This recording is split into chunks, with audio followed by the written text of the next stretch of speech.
à la Cantorade. Venez avec nous sur Radio Laser prendre de la hauteur et du recul sur les interrogations multiples que nous et vous nous posons toutes et tous. Critiquons, proposons, réfléchissons dans l'humour et le respect.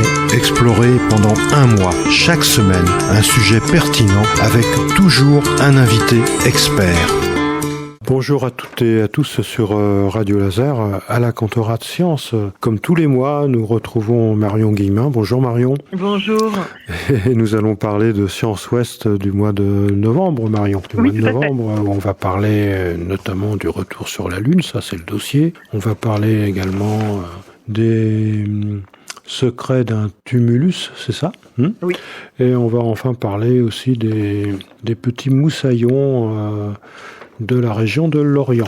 Alors tout d'abord, nous parlerons donc d'abord du dossier sur la Lune. La Lune s'est formée probablement il y a 4,5 milliards d'années, du suite d'une percussion avec la Terre. Et vous allez nous raconter la suite maintenant, Marion. Oui, alors effectivement, on vous emmène sur la Lune ce mois-ci dans Science Ouest. C'est un dossier très très riche parce que donc la Lune est notre satellite naturel et on connaît quand même pas mal de choses. Elle a été quand même pas mal étudiée. Alors dans ce dossier, on revient sur ses caractéristiques, effectivement, son origine. Alors c'est une hypothèse qui est très soutenue, mais effectivement ça reste une hypothèse. On est revenu sur ses caractéristiques, sa géologie, son environnement, les phases de la Lune aussi, comment on les définit, comment on les nomme, etc. On en a fait toute une double page d'une infographie pour permettre un petit peu de faire connaissance. C'est un petit peu la carte d'identité de la Lune. On a aussi démêlé le vrai du faux sur certaines idées reçues, parce que voilà, il y a beaucoup de croyances autour de ce satellite, et on a aussi interrogé une scientifique au sujet de ces croyances qui sont très ancrées. Pourquoi en fait elles persistent dans nos sociétés? Donc c'est très intéressant. On parle de biais cognitifs. C'est très important. Il n'y a pas de jugement à ceux qui peuvent avoir certaines idées reçues, mais l'important c'est de comprendre pourquoi on les transmet en fait de génération en génération, et finalement il y a beaucoup de choses qui sont fausses. Donc c'est intéressant. Et puis bien sûr, on ne pouvait pas manquer l'exploration spatiale. C'est d'ailleurs le cœur du sujet de notre dossier. On est revenu bien sûr sur les missions Apollo, et notamment celle qui a permis aux Américains de marcher sur la Lune. C'était le 21 juillet 1969. J'y étais, pas sur la Lune, mais j'étais devant mon téléviseur et j'étais tout petit. J'étais plus jeune à ce moment-là, beaucoup plus jeune. Et oui, c'est important. C'est un événement historique. On est revenu bien sûr sur cet événement. Et puis finalement 55 ans plus tard, la Lune se retrouve de nouveau au centre de l'actualité spatiale, avec un programme dont on parle souvent, le programme Artemis, qui est porté par la NASA avec les agences spatiales européennes, canadiennes et japonaises, mais aussi un programme chinois d'exploration lunaire. Les Chinois travaillent beaucoup là-dessus. Tout à fait. Il y a une grande rivalité encore aujourd'hui à ce sujet-là. Et ce qui changerait en fait, alors l'idée ça serait de retourner sur la Lune d'ici 2030, mais cette fois l'idée serait d'installer une base pour des séjours prolongés. Donc on raconte tout ça dans Science Ouest. Qu'est-ce que ça change par rapport aux missions Apollo, parce que du coup c'est pas du tout le même, c'est un projet d'une autre envergure. Et puis bien sûr ça pose beaucoup de questions, parce que rester sur la Lune c'est quand même un autre enjeu. Donc j'en dirai pas plus, mais ce qui était important pour nous c'est de revenir sur ces nouveaux programmes, comment on y va, pourquoi, comment, et puis comment on pourrait éventuellement rester sur le satellite quelques jours a priori déjà, et puis pourquoi faire surtout.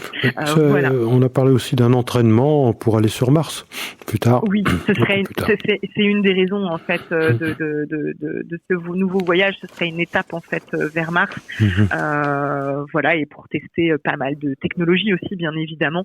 Donc c'est très intéressant. On a la tête dans la Lune et les pieds dessus à la fois. Donc j'espère que c'est un dossier qui vous plaira. Oui. Alors, j'ai bien aimé aussi le vrai du faux. Moi, je me rappelle de mon grand-père qui me disait que la Lune avait un effet sur la forme des oignons. Oui, si on les mettait en terre. Alors qu'apparemment c'est faux. Enfin, bon, pas du tout. Non. Pas du tout. Non, il n'y a pas du tout de lien entre les cultures et les phases de la Lune. Finalement, ce que les scientifiques nous ont expliqué, c'est que suivre un calendrier lunaire n'a qu'un effet, c'est qu'il nous pousse un petit peu plus à s'occuper du jardin. Mais en fait, non, pas du tout. Il n'y a pas du tout de lien. Il y a pas d'effet, effectivement. C'était une remarque comme ça, mais enfin bon, je me rappelle. Et puis. Oui, c'est ce que je disais. Il y a beaucoup d'idées qu'on a tous en fait, et c'est intéressant de démêler ce vrai du faux, effectivement, et de comprendre pourquoi. Et puis l'image que j'ai aussi, c'est que sur la Lune, la gravité est 1/6 de celle sur la Terre.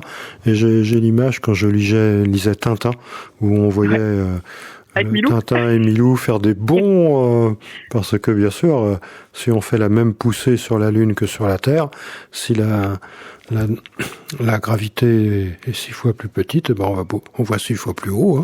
Donc, c'est ça, et c'est ce qu'on a vu aussi avec les astronautes qui finalement faisaient des sortes de bonds, effectivement. Absolument. Malgré tout le chargement qu'ils pouvaient avoir sur le dos, on avait l'impression qu'ils rebondissaient, effectivement. Ouais. Et pourtant, Hergé n'était pas allé sur la Lune, hein. Il avait prévu ses dessins aussi. Bon, voilà. Donc c'est un très très beau dossier que l'on conseille à nos auditrices et nos auditeurs d'aller voir.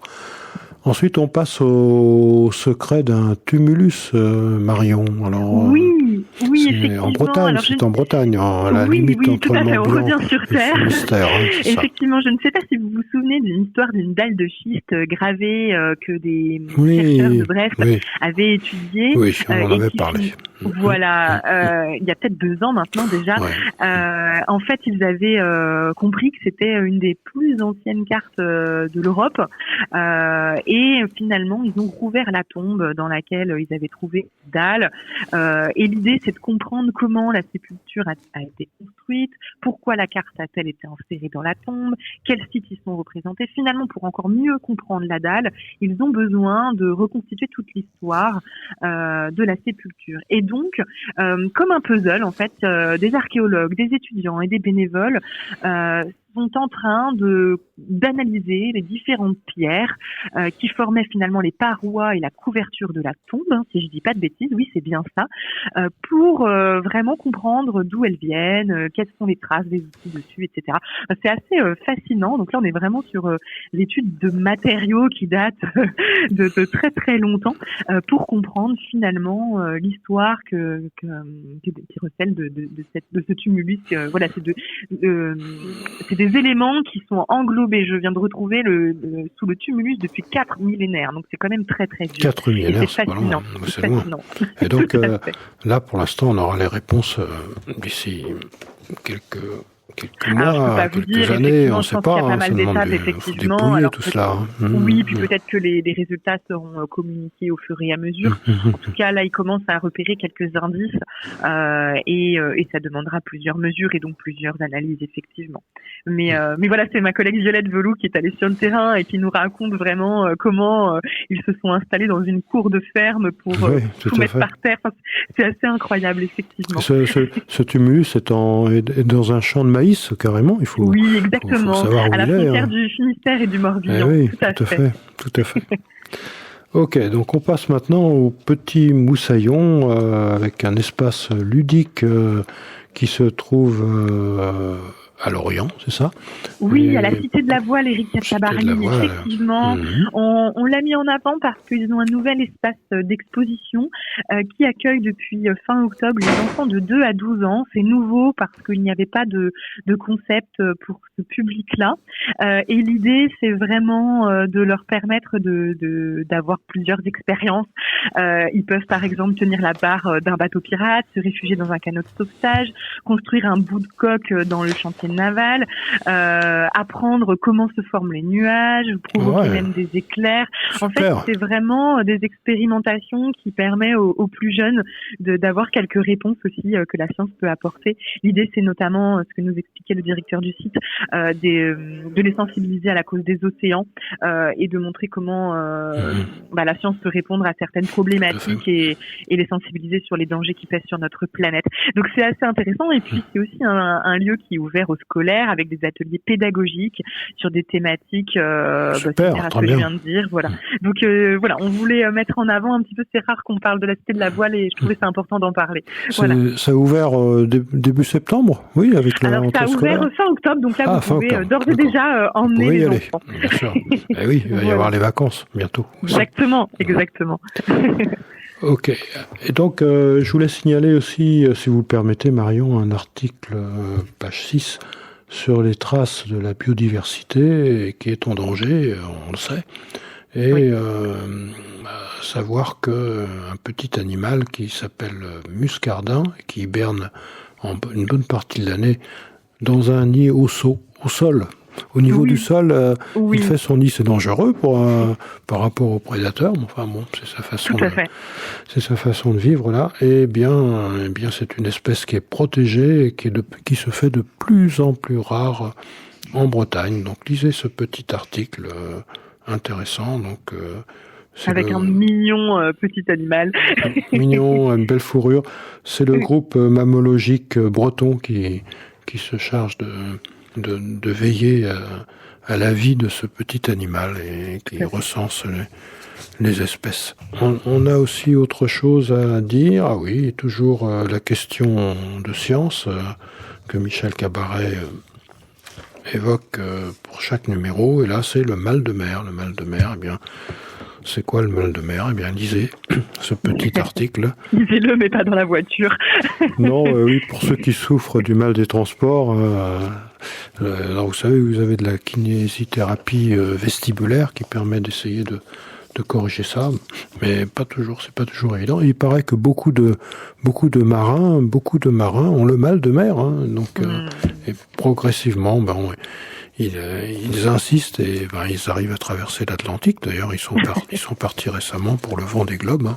Enfin, au niveau des livres, moi j'ai noté un livre sur la beauté de la chute, oui, d'une physicienne qui essaye à travers les travaux qu'elle a fait et d'autres aussi, sur une nouvelle théorie de la gravitation massive.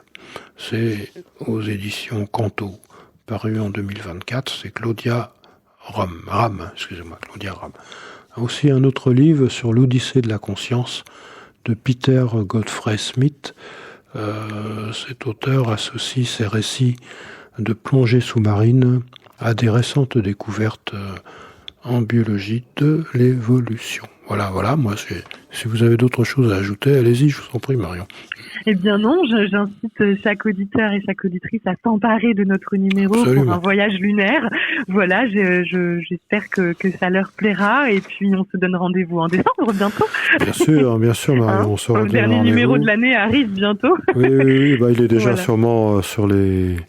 On commence à envoyer des articles à notre graphiste. Tout n'est pas écrit, mais ça approche, oui, ça passe très vite. D'accord. Donc vous pouvez vous procurer, on vous rappelle toujours Science Ouest directement à l'espace des sciences. Hein, ou sur notre site internet, vous pouvez le commander, le recevoir à la maison. Le recevoir. Même les anciens numéros, n'hésitez pas. D'accord. Il ne faut pas hésiter, bien sûr, on peut même les commander. Hein. Tout à fait, oui, c'est ça, exactement. Vous pouvez vous abonner et vous pouvez commander les précédents et les recevoir dans votre boîte aux lettres pour les parcourir, surtout que nos dossiers sont loin d'être dépassés.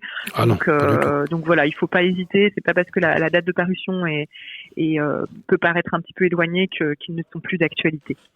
Et donc, comme toujours, tous les numéros de Science Ouest sont très fouillés et tout à fait en lien avec l'actualité de la science en Bretagne, dans le Grand Ouest et même ailleurs, hein, bien sûr. Oui. Marion, merci beaucoup Bernard. Merci. Marion, donc on vous souhaite bon courage pour boucler le numéro de décembre et bon courage à toute l'équipe. Voilà. Au revoir à toutes et à tous. Prenez soin de vous.